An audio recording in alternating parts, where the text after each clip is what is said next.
آج کل انسان جو پریشان ہے، ہر انسان بے چینی کے عالم میں زندگی گزار رہا ہے، بے سکونی کے عالم میں زندگی گزار رہا ہے۔ آج کل لوگوں کے پاس سب کچھ ہے، مال ہے، دولت ہے، گھر ہے، لیکن نہیں ہے تو سکون نہیں ہے، اور وہ سکون حاصل کہاں سے ہوگا؟ السلام علیکم ورحمۃ اللہ وبرکاتہ۔ میرا نام ہے عبداللہ انصاری اور آپ دیکھ رہے ہیں گرو ود ABD۔ کافی دنوں کے بعد ہماری ویڈیوز آ رہی ہیں کیونکہ رمضان المبارک کا مہینہ چل رہا تھا، کافی زیادہ بزی اسکیڈیول چل رہا تھا سب کا، تو اب انشاءاللہ کوشش کریں گے پوری کہ آپ تک ہم اپنی ویڈیوز ڈیلی یا کچھ دنوں کے گیپ سے آپ کو پرووائڈ کریں۔ تو آج ہمارے ساتھ ہمارے مہمان مفتی سلمان صاحب۔ مفتی سلمان صاحب کیسے ہیں آپ؟ الحمدللہ سب خیریت ہے۔ بہت خوشی ہوئی آپ ہمارے چینل پر آ کے اپنا قیمتی وقت دے رہے ہیں قوم کے لیے۔ آج کی ویڈیو میں ہم بات کریں گے اس کتاب کے بارے میں جس کتاب کو اللہ تعالیٰ نے ہمارے نبی محمد صلی اللہ علیہ وسلم پر 23 سال میں اتارا، اور اللہ تعالیٰ نے کیا حکم ہمیں دیا۔ اور میں گزارش کرنا چاہوں گا مفتی صاحب سے کہ قرآن کریم کی 114 صورتوں میں سے کسی ایک صورت پر مفتی صاحب تشریح کیجیے گا۔ بسم اللہ الرحمن الرحیم، نحمده ونصلی علی رسولہ الکریم، اما بعد، فاعوذ باللہ من الشیطان الرجیم، بسم اللہ الرحمن الرحیم۔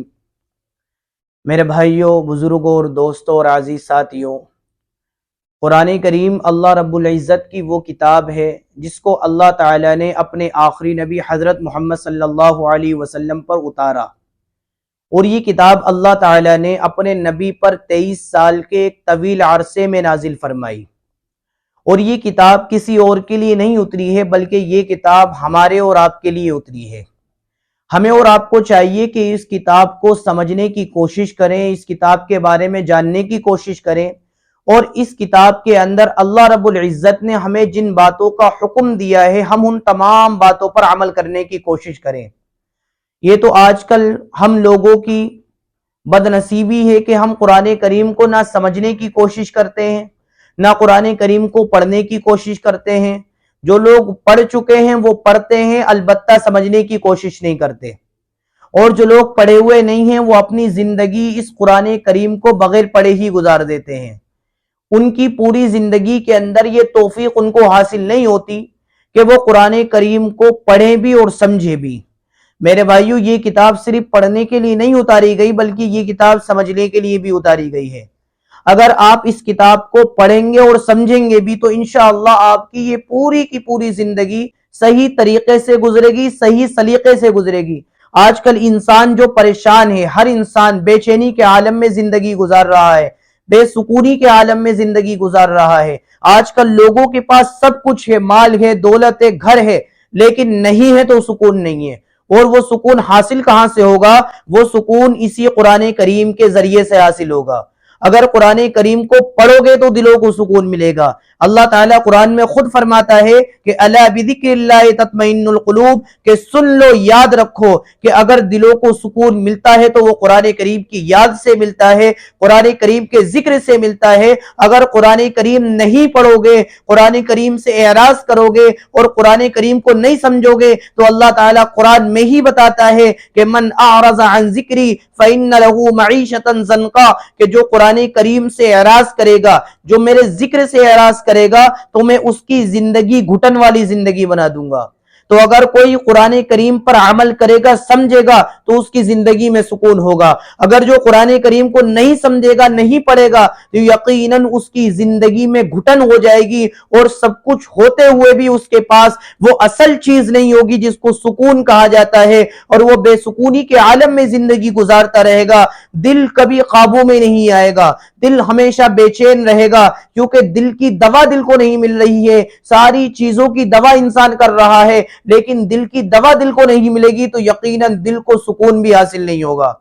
تو آج اس ویڈیو کے اندر ہم قرآن کریم کے حوالے سے چند باتیں جانیں گے کہ قرآن کریم کو اللہ تعالیٰ نے 23 سال میں اپنے نبی پر اتارا، اور قرآن کریم کے اندر 30 پارے ہیں، اور قرآن کریم کے اندر 114 صورتیں ہیں۔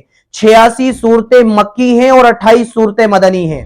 مکی اور مدنی صورتیں کن صورتوں کو کہتے ہیں میں آپ کے سامنے اس کی بھی وضاحت کروں گا۔ مکی صورتیں وہ صورتیں ہیں جو اللہ کے نبی صلی اللہ علیہ وسلم پر ہجرت کرنے سے پہلے نازل ہوئی۔ اللہ کے نبی صلی اللہ علیہ وسلم کے پہلے مدینہ منورہ جانے سے پہلے مکہ مکرمہ میں جو صورتیں اتری ہیں اللہ کے نبی پر اس کو مکی صورتیں کہتے ہیں، اور ہجرت کے بعد جب اللہ کے نبی مدینہ چلے گئے تو وہاں پر جو صورتیں نازل ہوئی ان کو مدنی کہتے ہیں۔ تو قرآن کریم کے اندر 114 صورتیں ہیں، ان 114 صورتوں کے اندر 86 صورتیں مکی ہیں اور 28 صورتیں مدنی ہیں۔ اس کو آسانی کے ساتھ آپ سمجھ سکتے ہیں لوجیکلی۔ لوجک یہ ہے کہ سورہ بقرہ کے اندر 286 صورتیں، 286 آیتیں ہیں، سورہ بقرہ کے اندر 286 آیتیں ہیں، 200 میں سے 2 کو ہٹا دیجئے 86 بچتے ہیں، 86 مکی صورتیں ہو گئی۔ پھر اگر مدنی کو سمجھنا ہے تو مدنی 2 لگا دیجئے، 6 کو ہٹا دیجئے، جب آپ نے 6 کو ہٹایا 2 لگا دیے تو 28 بچے، تو یہ 28 مدنی صورتوں کی تعداد ہو گئی۔ تو 86 صورتوں کی تعداد مکی اور 28 صورتوں کی تعداد مدنی۔ اب 86 اور 28 دونوں کو ملائیں گے تو 114 بنتے ہیں۔ تو یہ قرآن کریم کی 114 صورتیں جو اللہ تعالیٰ نے اس کتاب کے اندر اتاری ہیں۔